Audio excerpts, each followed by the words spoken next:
Yo, welcome to another episode of Life Chats. We're joined today by another person who watches our shows, apparently. Her name's Bronwyn. Hello. You know what? Am I getting a round of applause?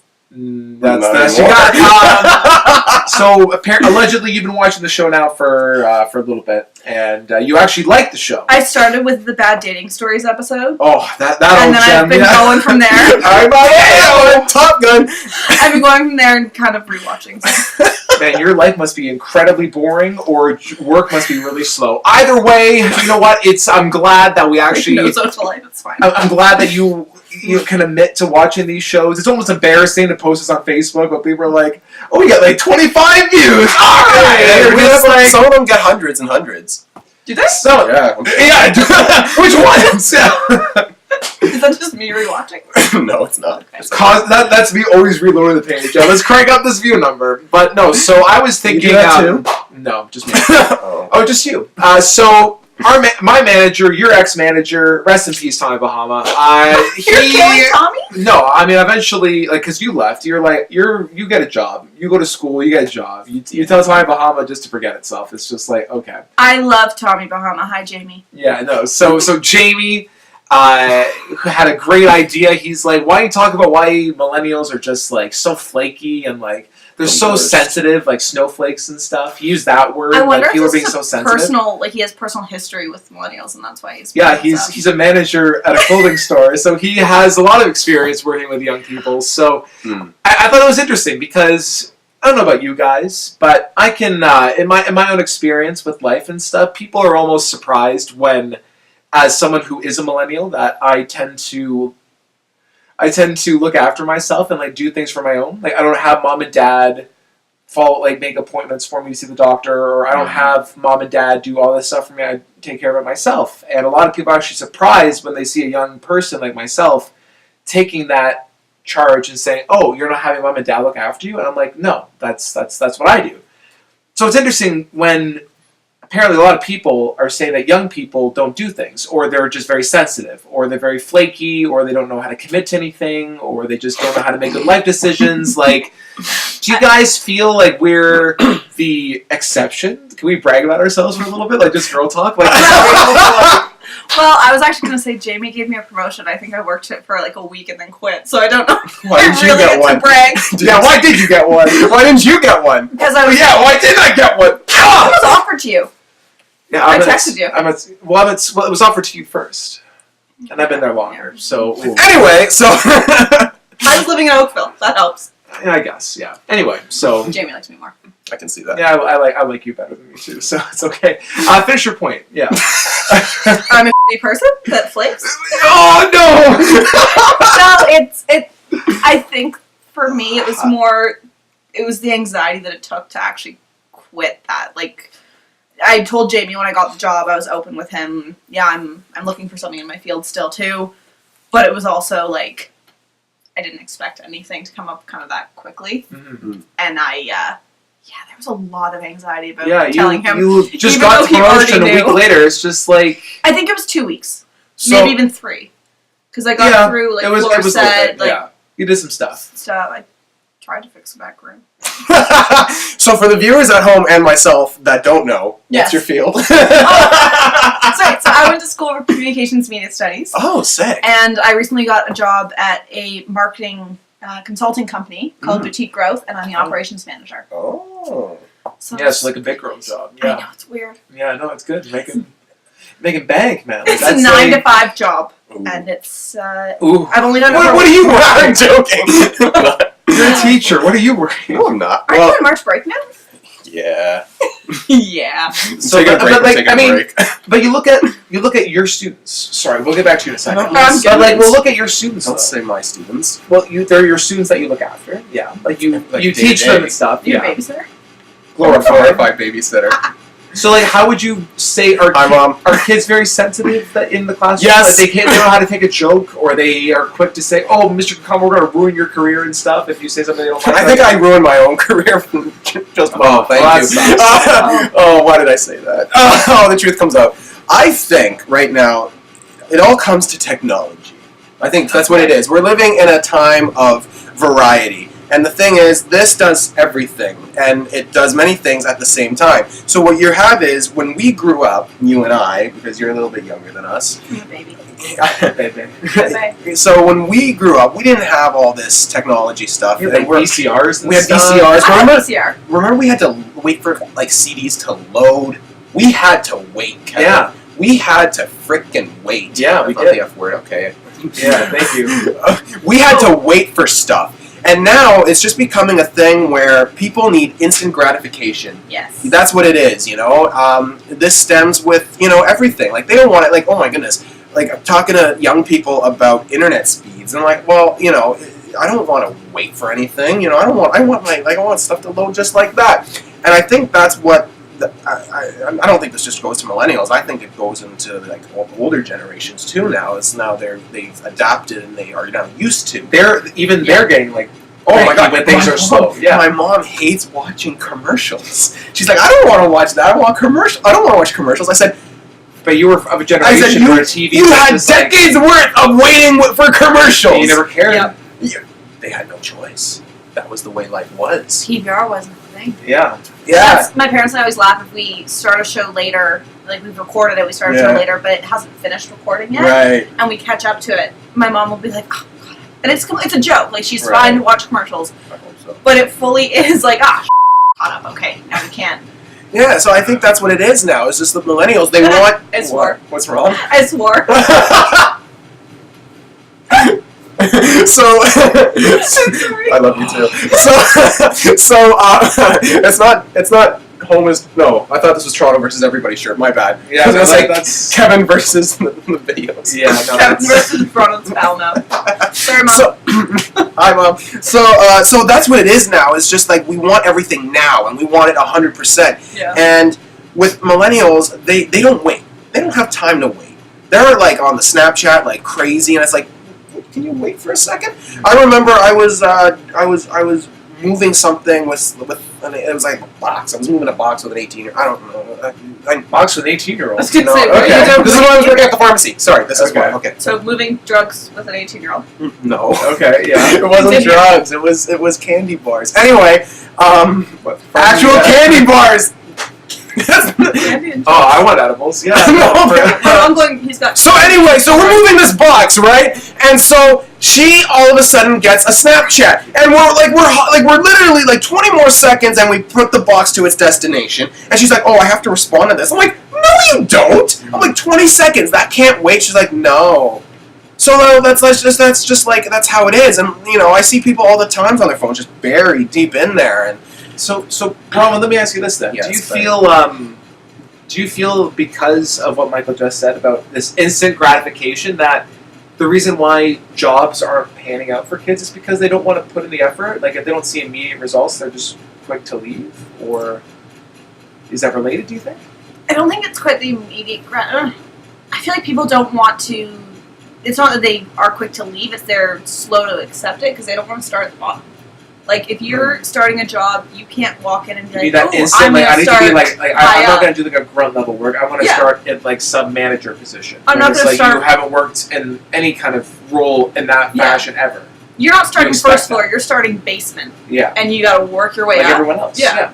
And I think that's the thing people don't quite get. There's a lot of people now where I fully admit I got my job through a connection with my dad, but nepotism. I earned my job. I'm kidding.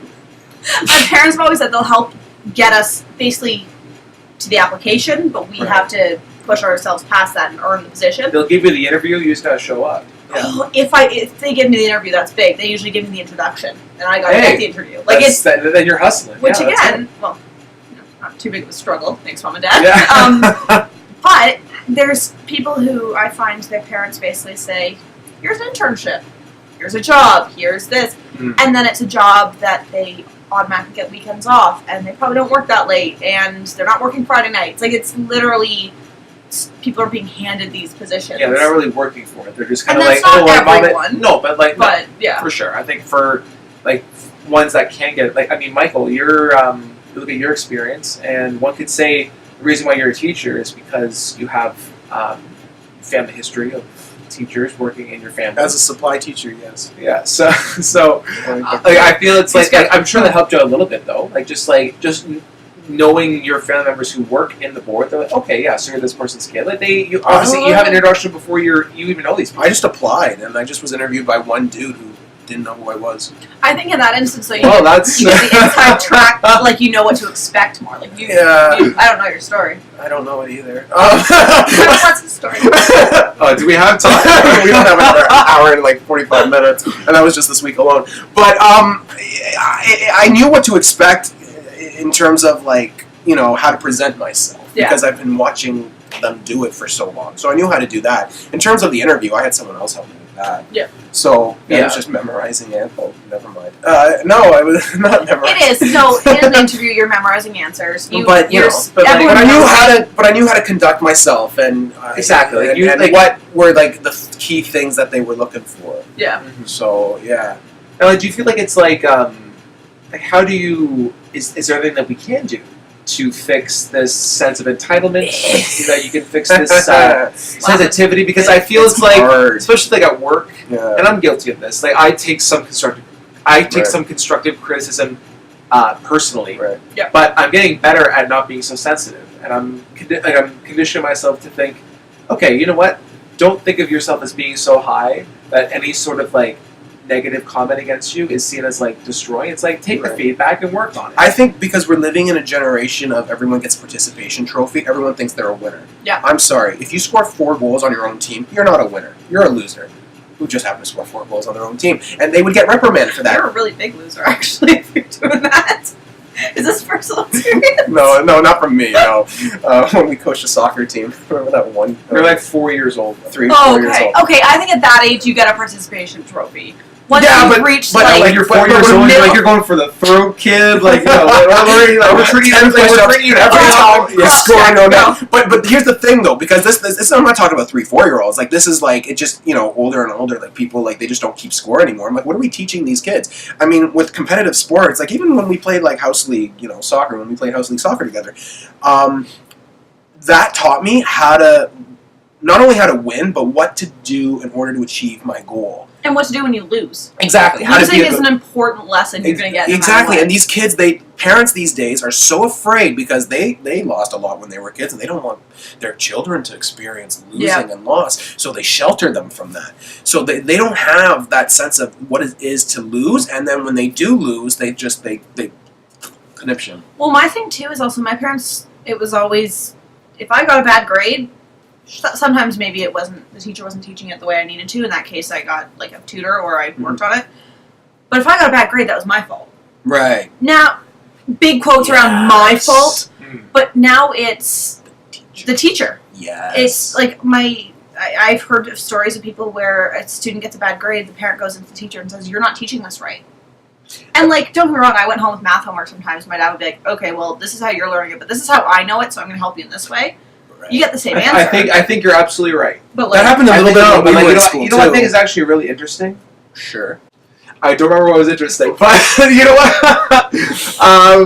No, but I think it's. I think one can learn from failure and mistakes, and I think it's important for people to maybe not be so sensitive and to be like. I feel like a lot of people cannot handle a different opinion than what theirs is. I disagree. But so my point exactly. So I feel she doesn't respect. I feel it's like disagrees. I feel it's like maybe understanding that by accepting failure, you realize that you're not the most important person ever. Yeah. And maybe you're able to draw from that the idea that maybe you don't know everything because you made a mistake or because you're still learning, and maybe you can come to the realization that your opinion isn't the only one that's correct. Yeah. But maybe that's just that's probably wishful thinking on my part. It kind of, yeah, because now we're living in a generation where our opinions and our feelings trump facts. Yep. Yeah. That's not a Donald Trump thing. It's just a word I used, okay? Calm down. Wrong. Wrong. But that's what it is, though. It's just like now, because we all think we know everything, our opinions and our facts, our opinions and our feelings. Yeah, our opinions are facts. Yeah. But that's what it is, though! I think everyone's entitled to an opinion. Unless yours is wrong. Unless it's different than mine. No. Everyone's entitled to an opinion. Wow, that was hard to say. Everyone is entitled to an opinion. However, there's fact and there's opinion. So I could say in my opinion, your shirt's blue. That's my opinion. Your shirt is obviously gray. That is a fact. Like, there's a difference of, in my opinion, Brussels sprouts are gross. They are. They're disgusting. But there are I people that actually say really that it's like not. them. I was just using that as an example. Okay. We have a mutiny forming on the couch here. Different. I just think people need to separate opinion and fact, and millennials need to stop expecting the world to be handed to them. And it's not just millennials. I think it's just people, maybe in general, Yeah. but young people especially. Like, I think like they can definitely learn a lot from just accepting some sort of failure in their lives and just learning that maybe they're not the best person, and they can learn from just talking to people and just. It's not always failure too. Like, it's not like you failed the test or you lost the game. Sometimes it's you didn't get the job or you got rejected for a date. Like, there's so many real life things. Wow.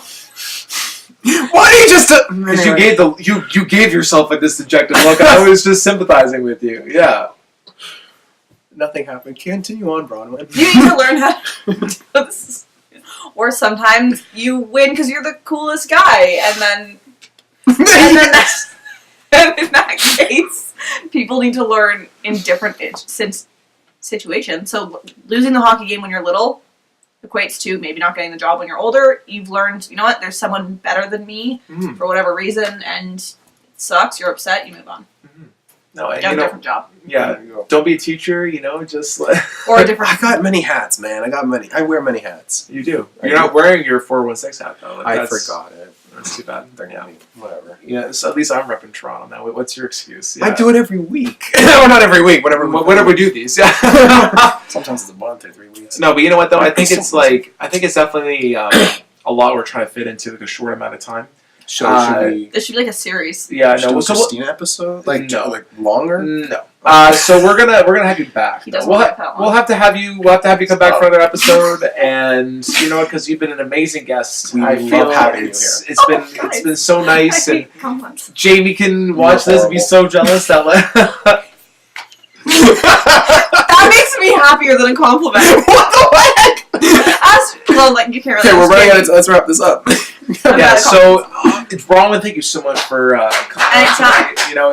It's been a very interesting conversation. I don't really know what we talked about, but we talked for like 20 minutes, so that was good. Anyway, guys, we'll see it next week when he uploads it. Yeah, Choppy next editing. week. Hard cut. That's the best you got. Literally, he's just like this. It's like, another second, Kevin. You couldn't just hold on for another second. Nope, couldn't do it. So thank you guys for watching. Bronwyn, thank you again for coming on. We'll have to have you back. It's been... we will. So thank you guys for watching. We'll see you guys in the next episode. All right, we'll call it forever. Peace out. Street to the 6, whatever.